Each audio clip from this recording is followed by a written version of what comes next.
नमस्कार, आप देख रहे हैं द न्यूज, आपके साथ मैं सृष्टि मिश्रा। इस वक्त की बड़ी खबर ये सामने आ रही है कि कांग्रेस लगातार अलग अलग मुद्दों को लेकर हंगामे कर रही है। इसी बीच राहुल गांधी का कभी माइक ऑफ होना, राहुल गांधी को कभी संसद टीवी में बहुत ज्यादा बार नहीं दिखाया जा रहा, ये सब ऐसे मुद्दे हैं जिसको उठाया भी नहीं जाना चाहिए, लेकिन कांग्रेस पार्टी जबरदस्त तरीके से उछालती नजर आ रही है। आपको बता दें, संसद टीवी पर बड़ा आरोप कांग्रेस पार्टी ने लगाया है कि राष्ट्रपति का जो अभिभाषण हो रहा था उसमें नरेंद्र मोदी को कभी मेज थपथपाते, मतलब कि राष्ट्रपति के बातों पर स्वागत करते, और नहीं तो उनको बैठे उन्हें हंसते हुए दिखाया गया, और नहीं तो राहुल गांधी को केवल 6 बार दिखाया गया। राहुल गांधी शांति से स्पीच को सुन रहे थे। आपको बता दें, कुछ सोशल मीडिया पर तस्वीरें वायरल हो रही है जहां राष्ट्रपति के अभिभाषण के समय राहुल गांधी के चेहरे की हवाई उड़ी हुई थी। राहुल गांधी को यह लग रहा था कि इसमें सरकार की तारीफ क्यों हो रही है। राहुल गांधी को यह भी दिक्कत हो रही थी कि सरकार ने अब तक जितना किया है उसकी बातें यहां क्यों की जा रही है, और एनडीए को स्पष्ट बहुमत मिला, ये भी बातें क्यों दोहराई जा रही हैं। इसी पर हो गई दिक्कत दर्शकों, मल्लिकार्जुन खड़गे को, तमाम कांग्रेसी लीडर्स को और यूबीटी के नेता सांसद यहां पर प्रियंका चतुर्वेदी जी को भी। प्रियंका चतुर्वेदी मुखरता से अपनी बात तो रखती है, कह रही है राष्ट्रपति के अभिभाषण में था, अब उनको जो स्क्रिप्ट लिख के दी गई वो उन्होंने पढ़ दिया। उन्होंने कहा कि एनडीए की सरकार आई है, भाजपा को तो स्पष्ट बहुमत मिला ही नहीं है। और देखिए, मल्लिकार्जुन खड़गे ने भी यही सवाल दोहराया है, कह रहे हैं राष्ट्रपति ने जो भाषण दिया वो गलत है। एक तो राष्ट्रपति के अभिभाषण पर विपक्षी पार्टी को खूब दिक्कत हो रही है, तो वहीं बीजेपी जबरदस्त यहां पर संविधान को जो कुचला गया था इंदिरा गांधी के समय पर, जो सोनिया गांधी ने अपने तरीके से यहां पर हर अलग अलग जगह पर अध्यक्ष बनकर बैठी थी, उन सब बातों को याद दिलाया है। चाहे सुधांशु त्रिवेदी हो, चाहे बीजेपी के तमाम लीडर्स हो, मनोज तिवारी हो, संजय निषाद हो, आरपी सिंह हो, तमाम बीजेपी लीडर्स पीछे नहीं हट रहे हैं, कांग्रेस पार्टी को जबरदस्त घेर रहे हैं। आपको बता दें, पहली बार नहीं है जब मीडिया ने मुझे नहीं दिखाया, मीडिया मुझे कवर नहीं करती। भारत जोड़ो यात्रा कौन कवर कर रहा था, और संसद टीवी में राहुल गांधी को कहा जा रहा है कि हमने fast forward video social media पर डाला है, कांग्रेस पार्टी की तरफ से लिखा गया है। प्रियंका गांधी भी लिखी, तमाम कांग्रेसी लीडर्स लिख रहे हैं। सुप्रिया श्रीनेत तो खैर पीछे पड़ी ही रहती है पीएम मोदी के, ये कैमरा जीवी दिखने नहीं देते किसी और को, कैमरा की लालच में ऑल द टाइम तैयार रहते हैं। कह रहे हैं कि राहुल गांधी को केवल 6 बार दिखाया गया है और राहुल गांधी को उसके बाद नहीं दिखाया गया, हमने फास्ट फॉरवर्ड किया, पीएम मोदी बार बार नजर आ रहे हैं।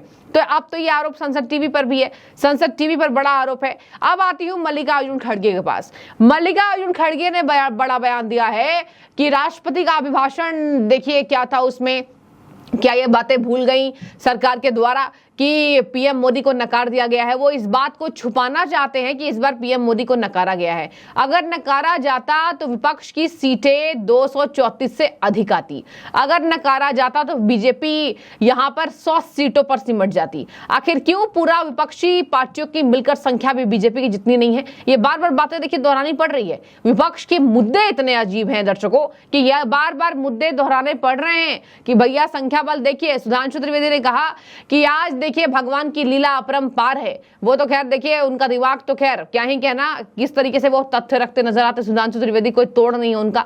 उन्होंने कहा विपक्षी पार्टियों पर भगवान राम की लीला देखिए, जो विपक्ष भगवान राम के अस्तित्व को नकारता था, आज रामेश्वरम से लेकर अयोध्या तक भगवान राम कहां कहां है वो उसको याद दिला रहा है। ये है भगवान राम की अपरंपार लीला। जो विपक्षी पार्टी है, जो कभी बोलते थे भगवान राम है ही नहीं, अस्तित्व पर ये बेहूदगी की बातें करते थे, आज भगवान राम को याद कर रहे हैं। तो खैर सुधांशु त्रिवेदी ने इस तरीके से विपक्ष को लपेटा, कहा कि फेल होने वाली पार्टी 3rd डिवीजन लाकर खुश है, तमाम बातें। अब देखिए यहाँ पर राहुल गांधी को ना दिखाया जाना, ये पहली बार हम नहीं सुन रहे, भारत जोड़ो यात्रा के टाइम से सुन रहे हैं। राहुल गांधी को आखिर कितना दिखाया जाए, क्या वो जरूरी बातें रखते हैं? ओम बिरला क्यों डांट रहे हैं, क्यों मजबूर हो रहे हैं? आज राज्यसभा में सभापति ने क्यों कहा ये बातें, उपराष्ट्रपति जी ने, कि देखिए क्या ये कर रहे हैं। आज भारत के इतिहास में संसदीय मर्यादा की क्षति हुई है, मैं बहुत मजबूर हूं और मैं यहां पर क्या करूं, मुझे ये बात समझ में नहीं आ रही है। सभापति जी ने कहा है, उपराष्ट्रपति जी ने कहा है, और यहां जगदीप धनखड़ ने कहा मुझे नाम लेना पड़ेगा। डेरेक ओब्रायन को डांटा, सागरिका घोष, राजदीप सरदेसाई की पत्नी को डांटा और देखिए बोला कि आप सब डिक्टेटर हैं, आप सब निर्देशक हैं। ये हो हंगामा जो हो रहा है ये वेल में आ जा रहे हैं। यहां ओम बिरला ने कहा और सभापति जी ने भी कहा कि ये देखिए कैसे ये वेल में अंदर आ रहे हैं और वेल में अंदर आने के बाद ये सुन नहीं रहे हैं बातें। पहली बार ऐसा हो रहा है कि नेता प्रतिपक्ष यहां वेल में आ रहे हैं। ये सभी पार्टियों पर निशाना था जो संसद की कार्यवाही नहीं चलने देना चाह रहे हैं। यहां तमाम बातें संविधान को घेरने के बाद राहुल गांधी पर ही अब सवाल उठाए जा रहे हैं। सुधांशु त्रिवेदी ने एक एक करके बताया था कि कैसे यहां संविधान को खतरे में डाला गया था। और देखिए यहां मल्लिकार्जुन खड़गे कह रहे हैं कि नकार दिया गया है पीएम मोदी को। अगर नकारा गया होता तो एनडीए की इतनी सीटें आती क्या? अगर नकारा गया होता तो एनडीए का चेहरा तो पीएम मोदी थे, तो क्या पीएम मोदी को इस बार एनडीए को जो बहुमत मिला वो मिलता क्या? ये तमाम बातें हैं जो ये दिखा रही है कि एनडीए को स्पष्ट बहुमत मिला है, विपक्ष को मानने की आदत नहीं है। थोड़ी सीटें बड़ी हैं तो ये जनता के पैसे यूं ही बर्बाद होने देंगे, ये सदन की कार्यवाही नहीं चलने देंगे, सदन में ऐसी हो हंगामा करेंगे। कंगना रनौत ने तक बोला, मंडी से सांसद है, कह रही हैं कि मेरा तो पहली बार है ऐसे आना और सही बात है पहली बार राजनीति में आई हैं। कह रही है हम लोग डर गए देखकर ये क्या कर रहे हैं, बात सुनने को तैयार नहीं है। चिराग पासवान ने मामला बोला, ये बात सुनने को तैयार नहीं है, केवल और केवल ड्रामा, ये दिखाने की कोशिश कि सरकार से हम लड़ रहे हैं। ये भले हार जाएंगे हर बात पर, लेकिन ये दिखाने की कोशिश है कि हम सरकार से कम लड़ तो रहे हैं। क्या कह रहे हैं यहाँ पर मल्लिकार्जुन खड़गे कह रहे हैं पीएम मोदी अपनी नकारता को छिपा रहे हैं, बार बार ये दिखाने की कोशिश है कि उनको बहुमत मिला है। उनको तो जनता ने बिल्कुल धूल चिटा दिया और जनता ने बदलाव की मांग की है। जनता ने बदलाव की मांग नहीं की है। जनता ने बदलाव की मांग इसलिए नहीं की क्योंकि अगर बदलाव की मांग कर रही होती जनता तो 300 सीटें आती इंडी गठबंधन को। इंडी गठबंधन कितना दर्शकों? 234, बीजेपी अकेले 234 से पार। तो कौन हुआ यहाँ पर शक्तिशाली पार्टी के तौर पर? हाँ, उत्तर प्रदेश में, महाराष्ट्र में, झारखंड में और बातचीत की जाए हर जगह 3-4 स्टेट्स में जहां बोलबाला था वहां सीटें कम आई है। लेकिन क्या उसकी वजह से आप बोल देंगे पूरे इतना बड़ा भारत है देश हमारा, क्या आप बोल देंगे लोकसभा चुनाव की वजह से कुछ राज्यों में सीटें कम हुई है तो सारे राज्यों में कम हो गई क्या? बहुमत तो एनडीए को मिला है।